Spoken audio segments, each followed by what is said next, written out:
Okay, good afternoon, everyone. Today, we are from WHOLESOME PTE LTD. We'll present about the LNI gas generator. Let me introduce myself. I'm Stanley from WHOLESOME, and here with me is Andrew, the Technical Director of LNI Swissgas. He will be present about our advantage of our generator and also about the market of nitrogen and everything. So if you have any question, please feel free to ask us in Q&A column, and we will try to reply you. So Andrew, the time is yours. Thank you. Thank you, Stanley. I'm going to share my screen.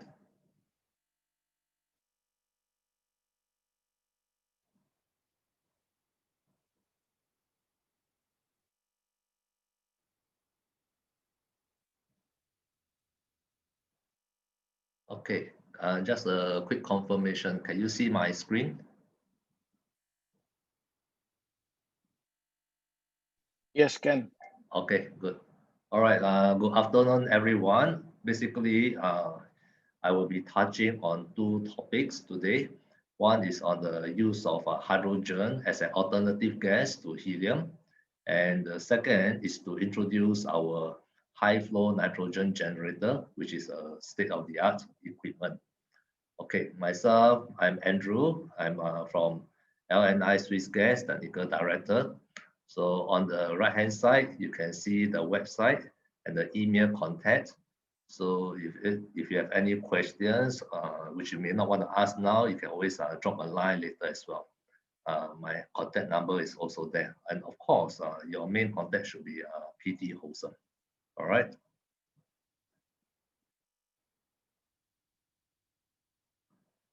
Okay, now what is helium and what it is used for? I mean, this is pretty basic, but sometimes some of us may not know.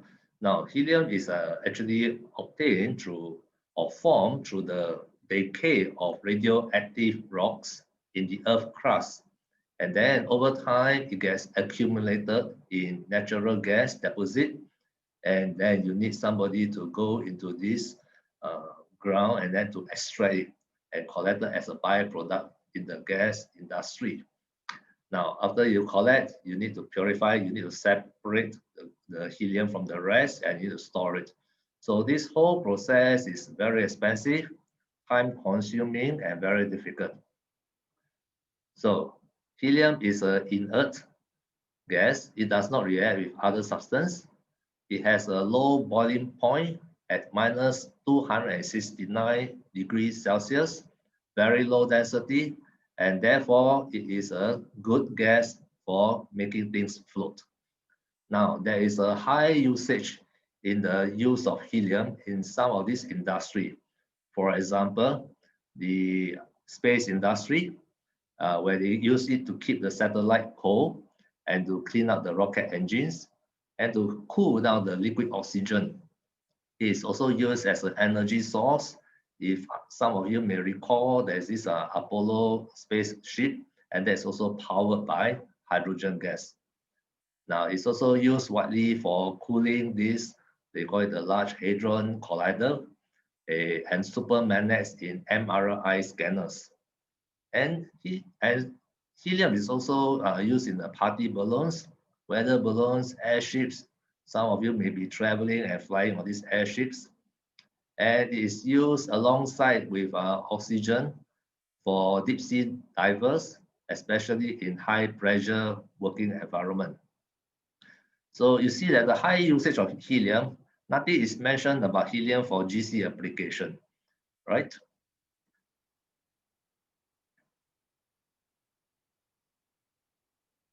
Okay, now, some years ago, it was already reported that there is a global shortage of helium. And in this article, Physics Today, last year in April, it was reported. If you look at the lines that is highlighted in red at the bottom, it mentioned that in recent months, the supply has become so restricted by growing industrial demand, and users have been forced to decommission some of their superconducting magnets, or we call it the MRI machine, And these have made the machines basically unusable. All right, so they have to retire the equipment because of the shortage of helium. Now, this year, however, the helium shortage apparently has ended. Now, is it because there is now an increase in supply of helium? Unfortunately, the answer is no. It's because of this recent coronavirus, there is a epidemic that has caused the reduction in the use of helium.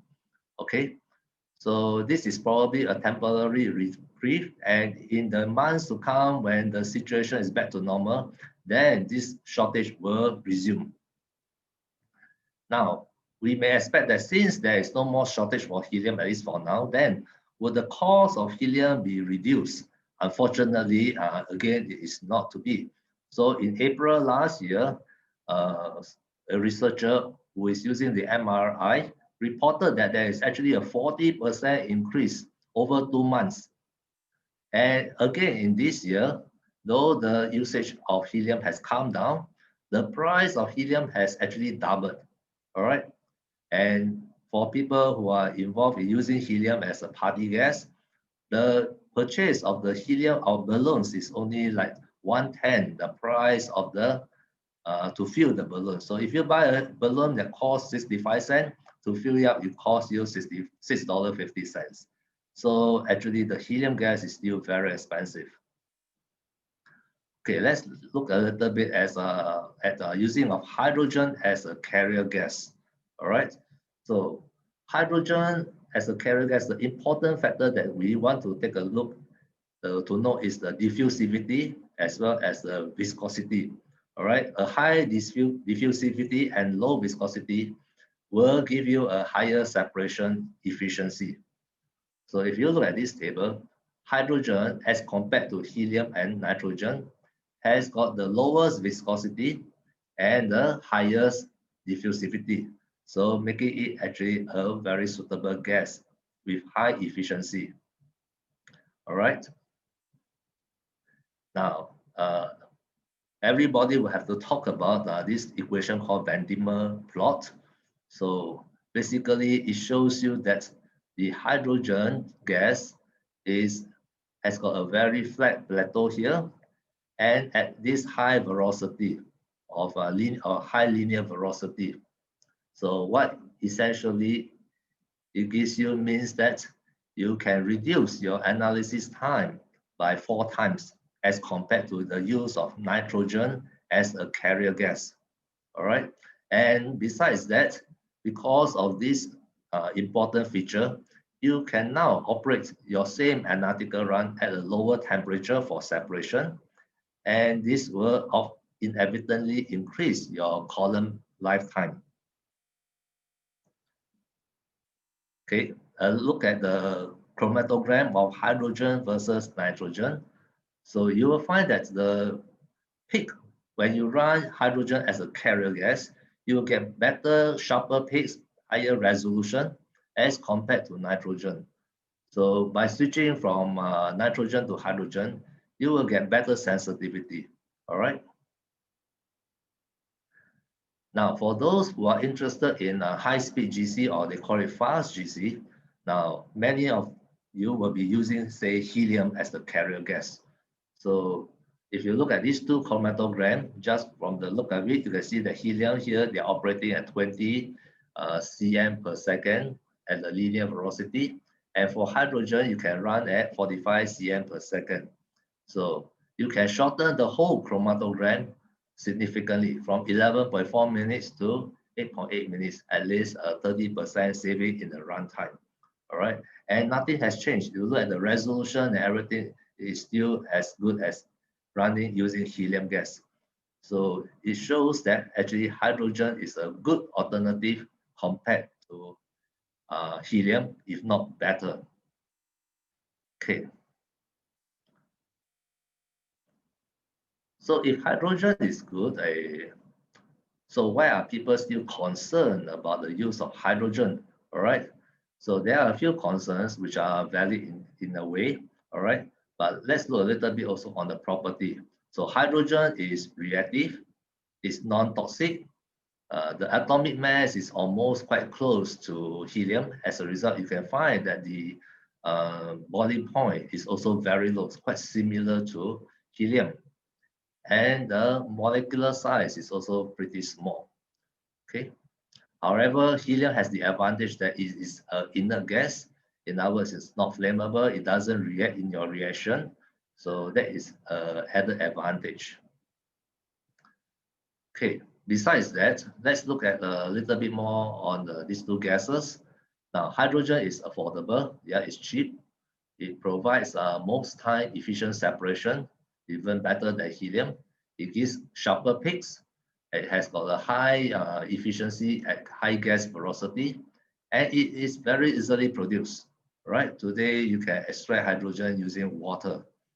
However, the disadvantage is that it is flammable, so there is a chance of explosion if it's not carefully handled, and it can react under certain conditions.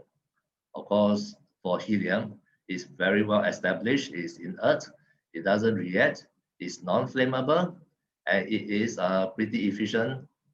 But the disadvantage is that it is, of course, very expensive and non-replenishable. All right. Now, there are three myths about the use of hydrogen. Let's go through one by one and see how we actually address them. Now, hydrogen is flammable, and that is a fact. So it's flammable at the range of 4 to 74% and explosive at the range of 18.3 to 59% in air. All right, so with a spark at the right condition, you can cause a fire or an explosion. Okay, now this concentration in the actual laboratory, right, which all of us are familiar with, is actually very difficult to achieve. The reason is that because hydrogen actually rises at a speed of about 45 miles per hour or about 72 kilometers per hour. So that is very fast. So whenever there is a leak in the hydrogen, it just rises up at this speed and it will diffuse into any crevices. So unless there is a very heavy leakage in a confined space, then the risk is actually not very high. So if you are using hydrogen cylinder, for example, and there is a leak in your pipeline, because your cylinder is filled up to a pressure maybe 150 bar or 200 bar, then you can cause a high leak of hydrogen into the area. Now, in a confined space, like a GC oven, all right, now hydrogen may then cause a little bit of a problem. Right. Sometimes, if let's say a column after many use, it may break in the oven. And if you are using the hydrogen as a carrier gas, then the hydrogen will leak out of the column and into the oven. Now, if let's say you start to continue to ignite your detector, and then this may cause an explosion because the oven is very hot. Now, today, however, most of the GCs are, we call it smart GC. So as long as there is a discrete, once there is a, for example, a broken column, there will be a change in the pressure. And this change in pressure will typically trigger the GC to shut down, all right? And on top of that, more and more applications are using metal columns. So with a metal column, then the chance of breakage is almost zero. In addition, you have this hydrogen generator, which is now very well established.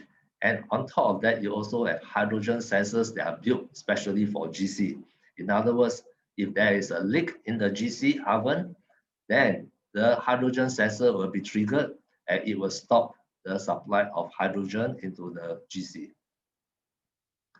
Okay, now next, it is also thought that hydrogen may be very reactive, and therefore if you use it as a carrier gas, it may change your compound, and then you may not be getting what you want. All right. Now, the truth again is that yes, indeed, hydrogen is used in hydrogenation. All right, it can be, sorry. Okay. Now, hydrogen can cause reduction and cause hydrogenation. However, for hydrogenation to take place, it's not something that is very easy. You need a high temperature, you need high pressure, and you need a catalyst, a metal catalyst typically. So this is not something that is easy to happen in a normal GC environment. Okay. Now, if you are using the typical silica column, which we call it the tubular fused silica column, now hydrogen or hydrogenation doesn't take place in this column. So hydrogenation may occur if you are, for example, using nickel or alumina column, or you're using pyrolysis where the temperature is very high, all right? Or you're using some solid phase extraction where there is the use of some metal catalyst. Then this may occur, but in a typical GC environment, you do not have this taking place. Okay. Now, the third and the last concern that many are concerned about is that the method to change from helium to hydrogen is not so simple. Well, that may be true or not true as well. If you look at it, if I want to convert a method from helium to hydrogen and I still want to maintain the same profile, it is not too difficult. Normally, you save a copy of the GC method, perform a lead check on the instrument to make sure everything is okay, record the linear velocity. Now, that is important if you want the retention time to appear to be the same. Then you can run a control sample and keep it. Now you change the inlet septum, you replace the liner with something that is called a tapered liner. You replace the gas purifier if it has been used for a long time. And for GCMS, you may need to clean the ion source. So it's good to highlight this point. You know, here is mentioned GCMS. In other words, hydrogen is not just used as a carrier gas for FID. You can also use it in GCMS.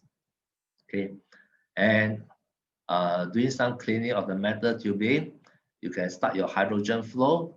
And if you maintain the same linear velocity, you should get the same retention time. The peaks should appear more or less in the same retention time.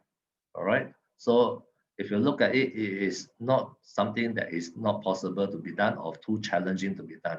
It can be quite straightforward.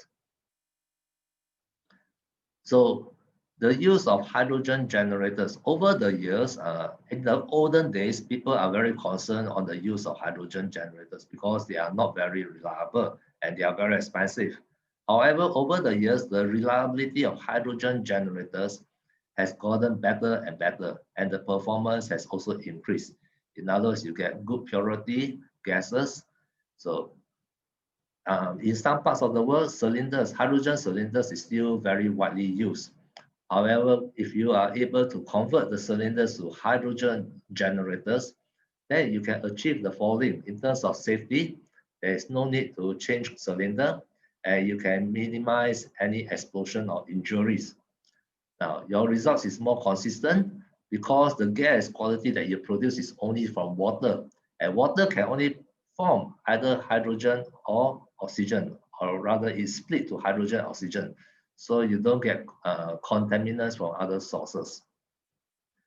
Now, it is convenient because you don't have to track your cylinders anymore. You may be running something halfway and then the cylinder gas runs out, then that will give you some problems, right? And with the hydrogen generator, when the water level is low, it will prompt you, and all you need to do is just top up the water. Okay. Cost saving wise, for hydrogen cylinder, typically you have to set up a cylinder yard dedicated for your hydrogen cylinders. And then that is pretty costly. And in some parts of the world, even when you run the hydrogen line, you need to be in double containment. So with a hydrogen generator, you can eliminate this. And of course, if you are using helium, then the cost is extremely high. Okay, improve results with hydrogen versus, for example, your nitrogen. You can get better peak resolution, higher peak sensitivity, as well as higher speed analysis. At this stage, let me introduce to you a little bit about the LNI Swissgas hydrogen generators. So if you look at this screen, LNI Swissgas, an Italy-based company, produces a wide range of hydrogen generators. We have the benchtop gas generator, a slim tower also put on the bench, and we also have the rack version. Right? Now, if you look at this table, again, we have hydrogen generators to cater for different types of application. So if you look at those, especially in bowl, our generators can go up to 1,500 cc per minute and 16 bars with a purity of 5 or 7 nines. That means 99.99999. And that is very suitable for use as a carrier gas. All right, and it can be also be integrated with a zero air module. So you have a generator that produces both hydrogen and zero air. Okay, and for the rack version, we can have an output flow of up to 4 liters per minute, and that is normally more than sufficient to supply a lab with 20-30 GCs. Yeah. Okay, another interesting feature for our hydrogen generators, as I mentioned earlier, the purity can go up to very high, 7.9, and we have a standard pressure of up to 12 bar, and where required, we can even increase to 16 bar. Our hydrogen flow can go up to 1,500 cc for a benchtop unit, and it has an integrated conductivity sensor that prompts user of a poor water or bad water quality whenever there is a contaminant. And our generator is fully stackable as seen in this diagram. So on this diagram, you can see that below is a compressor, followed by nitrogen, zero air, and then the hydrogen. And the width is only 23 cm, and the height is only 124 cm. So very slim. Okay, a little bit more about our hydrogen generator. The hydrogen generator is, in a way, a state-of-the-art equipment with following features. Now, in a hydrogen generator, it will have a gas liquid separator for any brands of hydrogen generator. For the LNI one, it has a patented electronic high pressure gas liquid separator. So with this device, we are able to give a more reliable separation and lesser or smaller hydrogen loss with an internal volume of only about 5 cc. All right, and we can achieve a pressure, or rather, we can withstand a pressure of even up to 25 bar. Next, we also have a high column dryer or dual column dryer. Now, the purity of hydrogen depends a lot on the efficiency of the removal of water. So with this high pressure dual column dryer, we can reduce the hydrogen down to a dew point of better than minus 75 degrees Celsius. So this is important, especially when you are using hydrogen as a carrier gas. All right. Another nice feature about our hydrogen generator is that if you look at this thing behind, we have a plug and play combined deionizer filter. In most brands, you have to stop the generator, remove the deionizer, and that is a little bit troublesome. But with the LNI hydrogen generator, it's a plug and play. In other words, I can remove and replace a new deionizer within just less than 5 seconds without the need to stop the generator. Okay, now last but not least, on our screen, we have a touch screen that is very intuitive. That means you can access a lot of parameters on the touch screen, just like you are operating your smartphone. So with a touch and slide on the screen, you can access many useful information. Okay, so this is just an example that you can see, but there are many more. Okay, so much about the hydrogen generator, but earlier we mentioned about the safety features. So LNI also provides hydrogen sensor. And if you look at it, the hydrogen sensor is only 5 cm by about 5 cm, which is connected to the GC oven. So again, if let's say there's a hydrogen leak, what the hydrogen sensor does is that it will send a signal to a valve box, which is about the same size, and it will stop the flow of hydrogen to the GC, hence by preventing any unsafe like fire or explosion. All right. Okay, so I have more or less completed the part one, which is to introduce to you the use of hydrogen as an alternative gas for helium, and to address the concerns that some people have with the use of hydrogen. Now, in my second part, I will talk a little bit about our LNI nitrogen generator. Okay. Now, before we go into the generator, let's look at about some concerns or some of the things that high flow nitrogen generators have today. Now, in terms of technology, the nitrogen is produced either using pressure swing adsorption, or we call it PSA, or by membrane. Now, the highest N2 flow for those that come with integrated compressor is only about 70 liters today. The highest output pressure is 7 bar, and most of them uses piston pump. To gain higher flow, they need multiple piston pump, maybe 2 or even up to 4. And most of the nitrogen generators we have in the market today, they do not regulate the flow. It has got high maintenance costs, high frequency of maintenance leading to higher downtime, and insufficient pressure or flow, because at 7 bar, sometimes your application needs maybe around 6-7 bar. So if the generator is a little bit further away, you may not be able to support the pressure.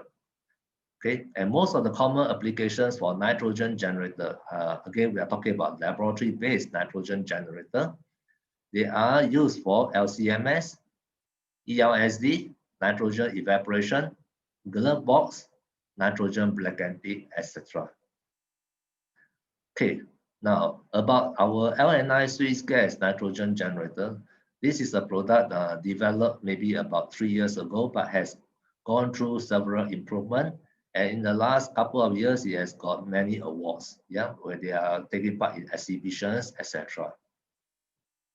So in short, it is a high performance, a powerful, robust, low maintenance, and low cost N2 generator. Once again, the generator is made by LNI Swissgas in Italy. LNI Swissgas actually made a full range of gas generators, and they are indeed a true manufacturer because they make parts. They manufacture their own parts, from electronic boards to valves to software writing and all these things. So if you look at LNI Swissgas, they have about 75 employees, and quite significant number of people are in the R&D. Up to 10 people are in the R&D and another 25 in production. So it is a company that constantly come up with new products and better products. All right, and we have LNI Swissgas Southeast Asia, and that is based in Singapore. The office here provides training, provides spare parts stocking, and any technical support to the region. Okay, now LNI Swissgas here is a picture here shown you. I mean, this is a picture of our office here. We have 4 technical people to support this region, and we work closely with major chromatography suppliers as well. Okay, a little bit now. I'm now going to the technology of our LNI nitrogen generator. Now, what makes it so different with the other nitrogen generators? We are using a direct drive scroll compressor with inverter technology and electronic flow control. So we are the only one that has got these features, and we will share, or I will share a little bit more about the advantage of having these features. All right. So what you see on this picture is that there is a scroll pump that is being integrated into this cabinet. Now, with these features, yeah, the scroll pump, which uses a direct drive as compared to a belt drive, is much more efficient, And because of a higher efficiency, it's translated to lower heat emission and lower noise. So for those who have used nitrogen generators, you will find that the noise can be quite loud, but with the use of the LNI scroll pump N2 generator, you will find that the noise is low and the heat emission is lower. And again, scroll pump is considered as a high-end pump as compared to a piston pump. As a result, the major maintenance for a scroll pump, the first major maintenance is 20,000 hours, as compared to piston pump, normally between 8,000 to 10,000 hours. So what does this translate into? It means that because you maintain fewer times, therefore you have a higher uptime for your equipment, say your LCMS, that costs a lot more compared to the generator.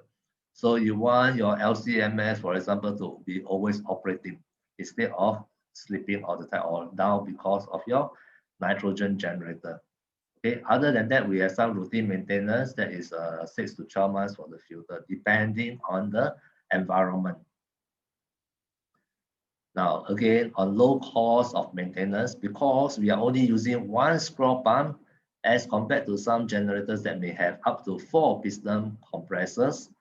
So the cost to replace 4, of course, is much higher as compared to 1.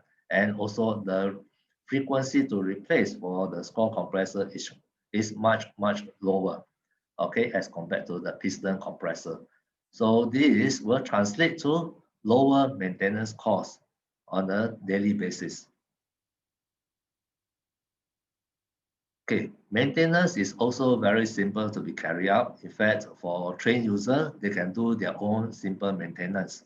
So what you see in this picture, this is the one which I mentioned earlier, that we change the filters either every 6 months or 12 months, depend on the environment.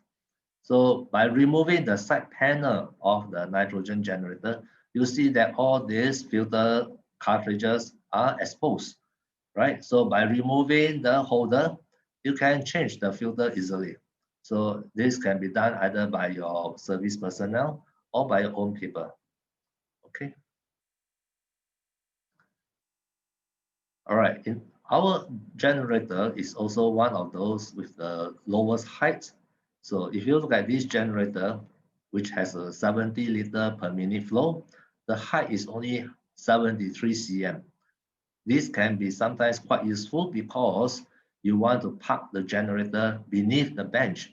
So for a typical bench that is 90 cm height, then you can push the generator beneath the bench.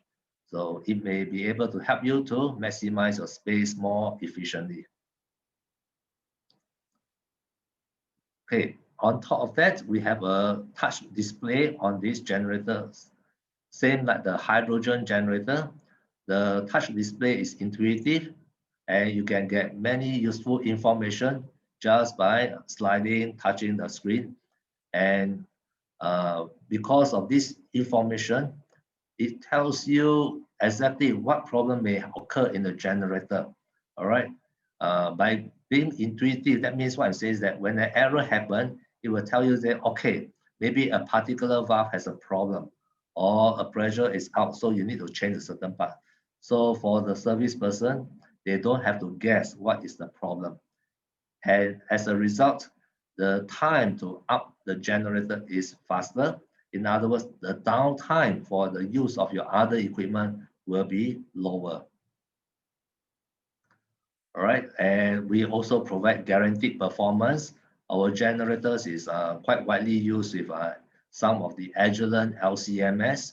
So for those who are familiar with the Agilent LCMS, these models, these are some of the high-end models, and our generators are already in use with them. So we are still working with maybe other OEM companies like Shimazu, Waters, and all this to put our generators into their system as well. Okay, now besides LCMS that we talked about, generators, the high flow N2 generators can be used in some of these applications as well, like N2 evaporator. ELSD is a detector that is coupled to the HPLC, and sometimes in the glove box, you want to create a N2 environment inside. So that can also be done. All right. So with this, I will end my presentation, and I want to thank PT WHOLESOME for facilitating this and allowing me to share in this exhibition on webinar. Okay. So the contacts are here, and you guys can contact Stanley over here as well. So at this juncture, if let's say there's any question, please feel free to ask. Stanley, I pass it to you, okay? Okay, thank you very much, Andrew, for the very useful information about the generator. So now we know better about LNI also. And we have one question from Dennis Tan. He asks, Yes. if we use generator in our laboratory and then the leak happen, will the generator shut off automatically? Okay, I believe you are referring to hydrogen generator, right? Yeah, I think so. Yes, okay. So yes, our hydrogen generator is probably one of the safest. So how does the generator know that there is a leak? So if you, for example, have a hydrogen generator that is designed to produce 500 cc per minute, now when there is a leak, normally the leak will go beyond 500 cc per minute. In other words, the generator is not able to support at 500 cc per minute. It will sense a drop in the pressure. So as a result, once there is a change in the pressure, the generator will say, now there's a leak. And within 1 or 2 minutes, if this is not addressed, it will shut down. So yes, the generator is smart enough to shut down whenever there is an external leak. And internal leak wise, it does its own check all the time to make sure that the pressure is maintained. I want to add on top of this is that our generator has a display on the hydrogen flow. In other words, if let's say the hydrogen generator is connected to a GC, and before you turn on the GC, you find that how come there is hydrogen flow? You will know then that, or you can conclude that between the generator and the GC, there may be a small leak. That's why there is a hydrogen flow. All right, so it is very intuitive. Just on the display, I can tell whether there is a leak or no leak. Okay. Okay, that's great, Andrew. One more question from Mr. Nanok Darmawan. He asks, can we use for Agilent GCMS? Yes, so earlier in one of my slides, I think I just mentioned one word, GCMS. I have a laboratory here. In fact, now we are running running hydrogen on the GCMS that is with a frontier pyrolyzer. So in general, you can. So for Agilent GCMS is designed to allow the use of hydrogen generator. I'm talking about from the model 5975 onwards. 5973, you cannot use with hydrogen, but 5975 MS and higher. That means now they are already producing 5977 MS. You can use hydrogen. Okay, thank you, Andrew. Thank you. Any more question from the attendants? You can drop in the Q&A box and Andrew will try to answer your question.